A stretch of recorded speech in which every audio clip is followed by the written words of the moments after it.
네, 안녕하세요. 이번 동영상에서는 우리가 이어서 5.3 부분부터 공부를 해 보도록 하겠습니다. 바로 앞에서는 채권의 디맨드에 영향을 미치는 부분을 살펴보았고, 이번에는 반대로 채권의 서플라이 커브를 쉬프트 시킬 수 있는 요인을 살펴보도록 하겠습니다. 자세히 살펴보기 전에 이 채권의 서플라이를 시프트 시키는 요인도 마찬가지로 채권의 프라이스 혹은 인터레스트 레이트가 가 아닌 다른 요인이 변하면 채권의 서플라이 커브를 자체를 시프트를 시키는 것입니다. 그래서 이러한 것들의 대표적인 예로 investment opportunity의 expected profitability, 그리고 expected inflation, 그리고 government budget deficit, 이러한 세 가지가 본드의 서플라이 커브 자체를 쉬프트 시키는 요인이라고 할 수 있겠습니다. 여기 지금 보시면 이 세 가지 중에 어떠한 곳에도 채권의 프라이스나 인터레스트 레이트를 변화시키는 요인이 없죠. 그러니까 채권의 서플라이 커브 자체를 쉬프트 시키는 요인이 맞겠습니다. 그래서 첫 번째로 investment opportunity의 expected profitability 측면입니다. 경제가 호황을 이루게 되면 그와 같은 경제가 호황인 상황에서는 그 이자율도 높게 보통 유지가 됩니다. 그러니까 그와 같은 높은 이자율인 상황에서 채권을 더 발행하려고 하는 사람 입장에서는 채권을 더 발행을 하려고, 그리고 필요한 자금을 경제가 좋으니까 시장으로부터 더 쉽게 조달을 하려고, 그래서 채권을 더 발행을 할 요인이 생깁니다. 그래서 이러한 경제 호황기에는 채권의 서플라이 커브 자체를 오른쪽으로, 즉 플러스 방향으로 쉬프트 시키게 되고, 반대로 경제가 좋지 못하면 이자율이 낮은 시기에는 어, 채권을 별로, 굳이 채권 말고 그냥 뭐 은행에서 돈을 빌린다든지 뭐 다른 방법으로도 충분히 자금을 싸게 조달을 할 수 있을 뿐더러 경제 상황이 전체적으로 좋기 때문에 채권을 발행해봤자 다 판매가 되지 않을 수도 있겠죠. 그래서 이러한 상황에서는, 경제 침체기에서는 채권의 서플라이 커브가 왼편으로, 즉 마이너스 방향으로 이동을 하게 됩니다. 그래서 이와 같은 investment opportunity의 expected profitability는 채권의 서플라이 커브에 이런 영향을 미치게 되겠고요. 두 번째가 바로 expected inflation입니다. 우리가 앞에서 피셔 효과를 이야기하면서 명목 이자율은 실질 이자율 플러스 기대되는 expected inflation의 합이다라고 살펴보았습니다. 그래서 뭐 만약에 이와 같은 노미널 인터레스트 레이트가 변하지 않는다, 그러면 인플레이션율이 올라가면 상대적으로 리얼 인터레스트 레이트, 즉 실질적인 차입 비용은 떨어지게 될 것입니다. 그래서 expected inflation이 상승하면 이 채권을 통해서 돈을 빌리려는, 자금을 공급하려는 사람 입장에서는 더 싼 리얼 인터레스트로 돈을 빌릴 수 있는 거기 때문에 더 채권을 발행을 하려고 하고, 이와 같은 요인이 채권의 서플라이 커브를 오른편으로 쉬프트 시키게 됩니다. 반대로 expected inflation이 decrease 할 것으로 예상이 되면 리얼 인터레스트 레이트가 아까보다 올라가게 되겠죠. 그러면 내가 실제로 차입할 때 더 많은 리얼 인터레스트 레이트를 부담을 해야 된다는 것을 뜻하기 때문에 채권을 덜 발행을 하려고 하게 되고, 그와 같은 과정에서 채권의 서플라이 커브는 왼편으로 쉬프트하게 될 것입니다. 그래서 이 expected inflation을 생각을 하실 때에는 노미널 인터레스트 레이트는 리얼 플러스 expected inflation의 합이다라고 했던 피셔 효과를 기반으로 생각을 하시면 되겠습니다. 그리고 세 번째로 본드의 서플라이 커브의 시프트를 시킬 수 있는 요인이 바로 정부의 재정 정책입니다. 정부가 가지고 있는 세금 수입 이상으로 정부가 지출을 하려고 하면, 즉 이와 같은 코로나19 때에 2차 재난지원금 지원할 때처럼 정부가 예산이 부족한 상태에서 국민들에게 예산을 쓰려고 하면 정부도 어쩔 수 없이 채권을 발행해서 국채를 발행해서 돈을 빌려야 합니다. 그러니까 적자 재정을 유지를 하게 되면 국채를 비롯한 이런 채권의 서플라이 커브가 오른편으로 플러스로 이동을 하게 되겠고, 반대로 정부 재정 정책이 흑자로, 그래서 재정 지출을 줄이는 방향으로 유도를 하게 되면 채권에 대한 서플라이 커브가 왼편으로 축소되는 방향, 마이너스 되는 방향으로 시프트하게 되겠습니다. 그래서 항상 이렇게 세 가지, 그리고 디맨드 측면에서도 아까 이야기할 때 항상 중요한 것은 세트리스 파리부스, 즉 다른 모든 변수들은 변하지 않는다라는 상황을 가정을 깔고 얘만 변했을 때 채권의 서플라이가 이렇게 된다. 얘만 변했을 때 채권의 디맨드 커브가 이렇게 된다라는 것이지, 만약에 그 가정이 깨지고 동시에 여러 가지 상황이 바뀐다면 이제 그거는 다시 따져봐야 한다라는 것입니다. 그리고 채권을 비롯한 모든 금융상품은 빡세게 할인을 할수록 그 금융상품의 가격이 낮아지기 때문에 이렇게 인터레스트 레이트와 그 금융상품의 프라이스, 채권의 경우에는 본드 프라이스가 이렇게 네거티브리 릴레이트 되어 있다. 그래서 본드 프라이스 오르면 인터레스트 레이트 떨어지고, 본드 프라이스 떨어지면 인터레스트 레이트 오른다. 그래서 항상 채권의 경우에는 이렇게 인터레스트 레이트랑 본드 프라이스가 역의 관계에 있다는 것을 항상 잊지 말아야 되겠습니다. 그리고 지금까지 서플라이 측면에서 이렇게 profitability of investment opportunity, expected inflation, 그리고 세 번째 government deficit 이 각각 채권의 서플라이에 미치는 영향을 살펴보았고, 이와 같은 것이 이렇게 플러스로 움직이게 되면 채권의 서플라이 자체를 오른편으로, 즉 플러스 시키는 방향으로 쉬프트하게 됨을 정리를 할 수가 있겠습니다. 그리고 피규어 3번에서 서플라이 커브 자체라는 것은 여기 지금 나와 있는 것처럼 요 BS1이었던 서플라이 커브가 B2S로 지금 서플라이 커브 자체가 아예 오른편으로 시프트 했죠. 그래서 이러한 것이 서플라이 커브 자체가 시프트를 한다라는 것입니다. 그런데 우리가 방금 살펴보았던 서플라이 측면에서 expected inflation에 대해서 살펴보았었는데, 지금 요 피겨 4번에서는 자, 스텝 1 expected inflation이 올라서 본드의 디맨드 커브가 줄었고, 그리고 스텝 2에서 본드의 서플라이 커브가 오른편으로 이동을 했습니다. 그래서 이게 디맨드 커브가 1번에서 2번으로 이동한 만큼이랑 요 스텝 2에서 서플라이 커브가 1번에서 2번으로 이동한 만큼이 동일해서 지금 P1에서 P2로 가격은 당연히 내려갔지만 요 P 스타에는 변함이 없습니다.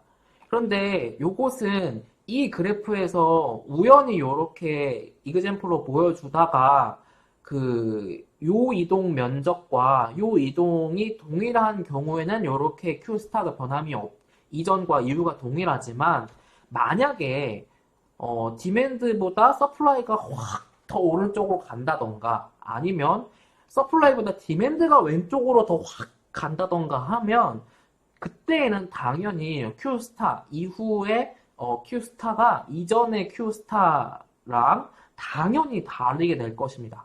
그래서 요 피겨 4번은 그냥 이 수많은 있을 수 있는 많은 사항들 중에 디맨드 커브 변하는 부분과 서플라이 커브 변하는 만큼이 만약에 동일하다면 이라는 것을 보여주는 그냥 하나의 이그젬플이다라고 생각을 하시는 것이 맞겠습니다.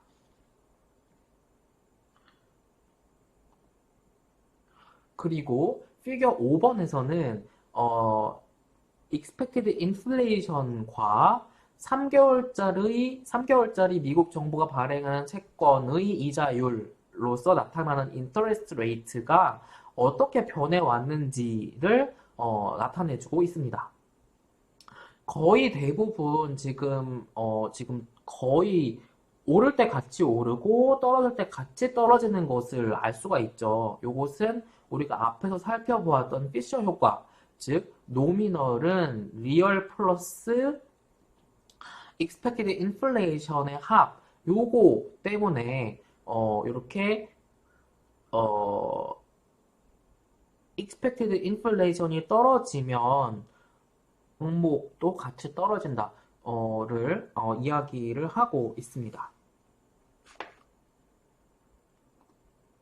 그리고 여기 피겨 6번에서는 우리가 앞에서 서플라이 측면에서 살펴보았던 것 중에 첫 번째, 즉 경기가 확장하는 시기에는 이렇게 스텝 1, 본드의 서플라이 커브를 오른편으로 이동을 시킨다. 그리고 스텝 2, 그리고 이와 같은 경기 확장 국면에서는 본드의 디맨드도 오른편으로 시프트 시킨다. 그래서 P1이었던 것이 P2로 가격은 떨어졌고 또 균형 거래량은 여기보다 여기 지금 늘어난 것을 살펴볼 수가 있습니다. 그런데 마찬가지 피겨 6도 앞에 피겨 4번과 마찬가지로 지금 여기서는 디맨드 이동하는 부분보다 서플라이가 이동하는 부분이 훨씬 크죠. 그래서 이것도 그냥 하나의 이그젬플인 거다. 그래서 만약에 다른 상황이라면 이 디맨드가 훨씬 많이 이동하고 서플라이가 조금 이동해서 또 다른 상황이 발생할 수도 이 균형 이 PQ 스타가 어떻게 될지 또 다를 수도 있고 또 이 서플라이 이동하는 만큼하고 또 이 디맨드 이동하는 만큼이 정확하게 동일하게 이동하면 또 그때는 또 Q스타가 또 이전과 이후가 또 뭐 동일한다거나 뭐 그럴 수도 있고 그래서 이 피겨 6는 비즈니스 사이클 익스펜션 경기가 좋은 상황에서는 Q스타가 이렇게 1번보다 2번 그러니까 이후에 증가를 하게 되는구나 라고 확신을 하시면 안 되고 앞에 있던 피겨 4번처럼 피겨 4번과 여기 피겨 6번은 수많은 있을 수 있는 케이스 중에 하나를 보여준 거구나 라고 이해를 하셔야지 이 그림이 일반화된 모든 케이스구나 라고 생각을 하시면 안 되겠습니다.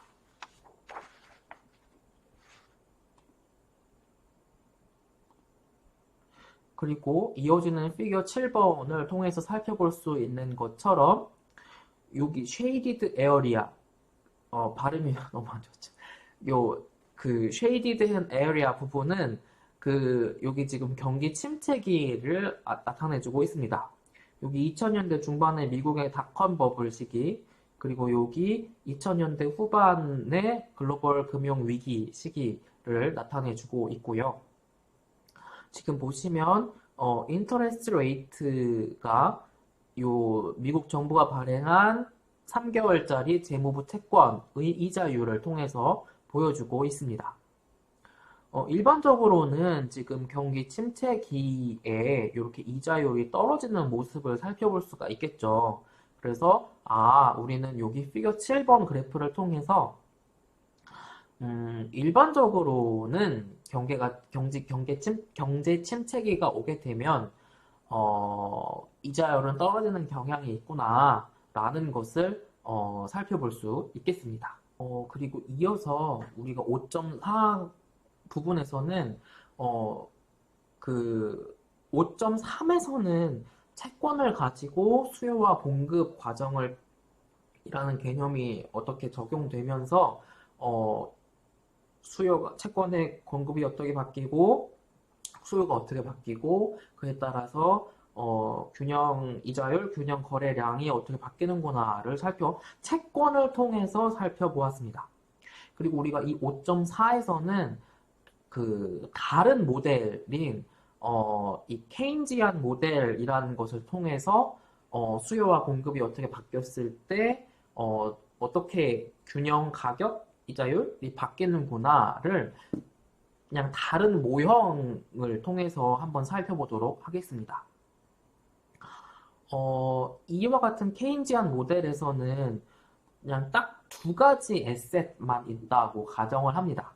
그래서 하나는 머니, 화폐, 그리고 다른 하나는 본드, 채권입니다. 그래서 이 케인지안 모델에서는 결국 이렇게 어떤 부를 저장할 수 있는 수단이 머니와 본드 두 가지밖에 딱 없다 보니까 본드의 서플라이와 머니의 서플라이, 그래서 어떤 것들의 서플라이는 당연히 이 본드의 디맨드 플러스 머니의 디맨드를 한 것의 합과 같을 것입니다. 그리고 요 식을 본드에 대해서 머니에 대해서 이렇게 정리를 해보면 우리는 이렇게 정리를 할 수가 있겠죠. BS 빼기 BD는 MS 빼기 MD와 같다. 그래서 결국은 Market for Money도 결국은 이렇게 MS와 MD가 같게 되는 이퀄리브리엄 상태에 놓이게 되는 것이고, 또 본드는 본드대로 본드 마켓에서 BS와 BD가 같게 되는 이퀄리브리엄을 찾아가게 된다라는 것이 되겠습니다. 그래서 잠깐 다시 한번 정리를 하면 케인지안 모델은 머니, 화폐에 조금 더 중심을 맞춰서 살펴보고 있는 것이고, 우리가 5.3에서 살펴본 채권을 중심으로 살펴보는 것은 이게 머니를 집중적으로 살펴보던 채권을 통해서 살펴보던 결국은 같다라는 것입니다. 그래서 5.3에서 살펴본 채권을 통해서 살펴본 어떤 수요 공급에서는 그 중에서도 expected inflation에 대해서 조금 더 확실한 결론을 주는 이론이고, 여기 지금 liquidity preference framework에서 케인지안 모델은 그 나머지 이제 살펴볼 건데 소득이나 물가나 화폐 공급이 어떻게 변했을 때 균형이 어떻게 바뀌는지를 조금 더 확정적으로 이야기해 주는 모델이라고 할 수가 있겠습니다. 앞에 피겨 4번, 6번처럼 이게 서플라이랑 디맨드가 얼마만큼 변할 때 나중에 이게 결과가 바뀔 수 있다라고 이야기를 했었죠. 그래서 그러한 것을 다 빼면 여기 앞에서는 그 중에서도 expected inflation이 변했을 때 어떤 결과가 오는지를 확정적으로, 그리고 여기 지금 liquidity preference framework에서 나머지 요인들이 바뀌었을 때 어떻게 되는지를 조금 더 확정적으로 이야기를 해주는 것이라고 할 수가 있겠습니다. 그리고 이와 같은 liquidity preference framework에서는 이렇게 opportunity cost라는 개념을 통해서 이야기를 할 수가 있겠는데, 만약에 이자율이 증가했다, 이자율이 올랐다, 그러면 뭐하러 이자도 붙지 않는 화폐, 통화, 캐시를 가지고 있겠어요. 그러니까 그러면 캐시에 대한, 화폐에 대한 디맨드가 줄어들겠죠. 그렇죠. 이러한 식으로 이야기를 하고 있는 것이 liquidity preference framework가 되겠습니다. 그리고 여기 피겨 8번에서는 지금 채권의 공급이, 머니의 공급이 중앙은행, 예를 들어 중앙은행의 공급에 의해서 통제된다. 그래서 이렇게 완전 인일래스틱하다라고 가정을 했습니다. 그리고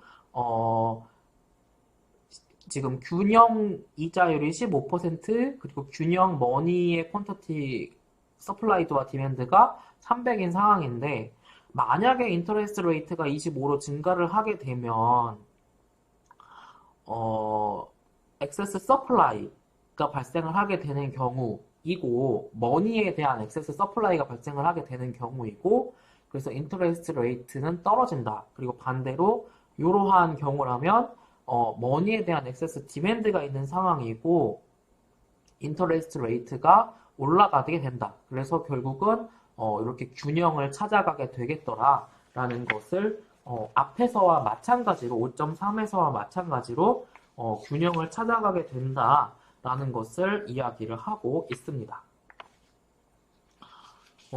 네, 그러면 이번 동영상에서는 우리가 이렇게 5.3과 5.4에서 채권을 통해서 5.3에서 이야기를 했고, 머니를 통해서 5.4에서 이야기를 해 보았습니다.